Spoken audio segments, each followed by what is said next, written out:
Good morning. It's Andrea Praber with Great Expectations Realty.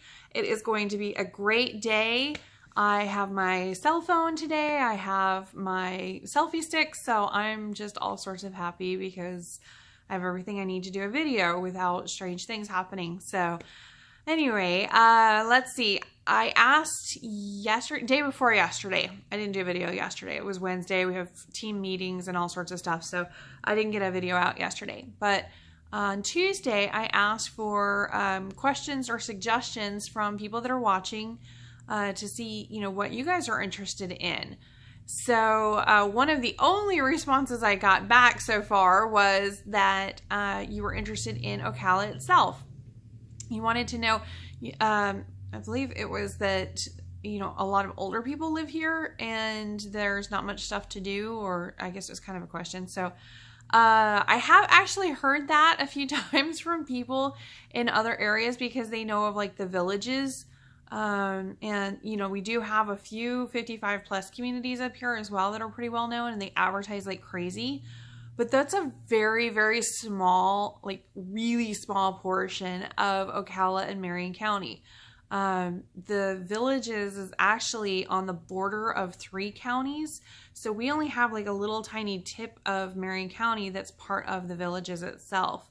It's more in Lake County, or Sumter actually as well. So it's more kind of encompassing those areas. But up here, it's more, I don't know, like, I guess if you ask my kids, they would consider me old. But I don't feel old. I'm not really sure, but I kind of feel like I'm still 16, so I don't know if that really works or not. How old do you feel? But I'm, in my 30s, and we've got kids here, and it's more of a, I don't know, I think it's more of a family-friendly place. There is a lot to do, especially with the 3 cities around, Gainesville, Orlando, and also Tampa. So Gainesville is about a 45-minute drive, and that's college town. It's, Gator everything. Gator Nation is right there. So there's a lot of theater and concerts and art, and, it really kind of features into that. Tampa also, there's a lot of museums. There's the Dali Museum down in St. Petersburg. Beautiful, absolutely beautiful beach over there. And then, of course, Orlando is like the world's theme park capital. I mean, it's just so much to do. It's crazy. Great shopping. It's just amazing. The traffic, I will tell you, is a nightmare. Absolutely not going to lie. It's either you have horrific traffic or you have horrific tolls. There's no in between. So we go over there quite often. I think I'm probably more familiar with Orlando than anywhere else just because we go over so often. It takes 1 hour and 6 minutes to get from our driveway to the parking lot at Disney. Disney offers a lot of really, really great ticket discounts if you're a Florida resident. So we have something called a weekday select pass from Disney. So we only get to go during the week, and it's, there's certain blackout dates and stuff like that.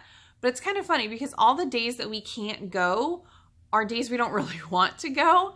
So if it's like super, super crowded because it's like a holiday fiesta or something like that, we don't really want to be there. Okay. If it's so crowded that they're going to practically close the park, I just know, especially since we can go over all the time. My husband and I will actually go on a date night to Epcot when they're having their International Food Festival, and we'll just like kind of get little, foods and drinks and stuff from around the world and, try different recipes and compare, and we'll get like one little thing and split it and then go to the next little booth and get one little thing and split it. So it's a lot of fun. We do that quite often. The weekday select pass is also good for all 4 parks of the Disney parks. I know a lot of people think of only Magic Kingdom, but we actually have, Animal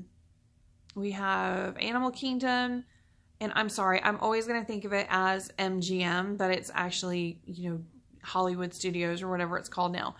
But yeah, so there's that one, and then there's Epcot, and then there's Magic Kingdom. So we normally will, every month, sometimes a couple times a month, we'll, go to Disney for the day when the kids have like a teacher work day or something like that. Go over there, have a blast. hang out with other people here in Florida that we're friends with that also have Disney passes and just have a great time. And then we come home. I mean, it's just a day thing. It's like 1 hour over there and 1 hour back. So do Disney for the day. Our kids don't think anything of going to Disney. They're just like, you know, let's go hop on some rides and go and have some good food and hang out with some friends. And it's not a big deal for them at all. They don't understand the concept of people from all over the world spending thousands and thousands of dollars to come to Disney for a once in a lifetime opportunity. They think of it as basically more like going to a park. It's really kind of bizarre. I actually have pictures from when Lexi was literally 9 months old was the first time I took her to Disney. And then all the pictures after, you can literally see her growing up and outgrowing her first Disney years and all of that. And anyway, so it's great. We go to Disney all the time. We'll go over there for shopping too, because they have so many outlet malls. We go over there for also the bigger malls, just for something to do. There's also a lot of concerts and stuff like that.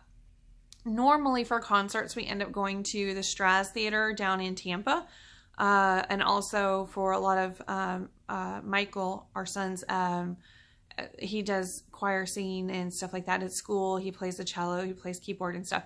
So he'll end up going to Tampa for school events. Like he was in all-state choir like the last 6 years, I think. So he goes down there for that. So of course we go down there for that. So there's a lot of amazing restaurants down there. And then if we want to have a little bit more of a vacation, still staying in Florida, we'll maybe go down to Sarasota or Fort Myers or something like that. Maybe go down even further down to, we went to the Lion Safari Park, KOA Park.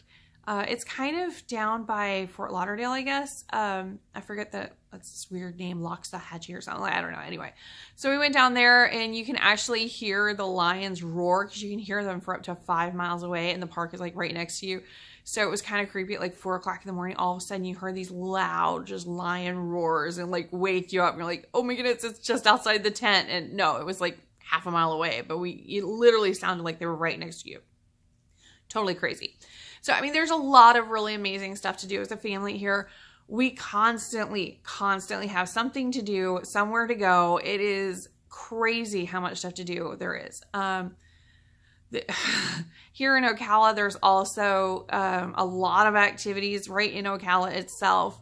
I was actually just listening to the radio and it was talking about this huge women's event and how, you know, it's going to be, you know, there's going to do little mini massages and there's going to do, it's like a women's expo type thing over at CF. So, sorry, College of Central Florida, which is literally a block from here. So anyway, plenty to do in Ocala. I'm really looking forward to seeing you guys down here. If you have any other questions, hit me up. Thanks.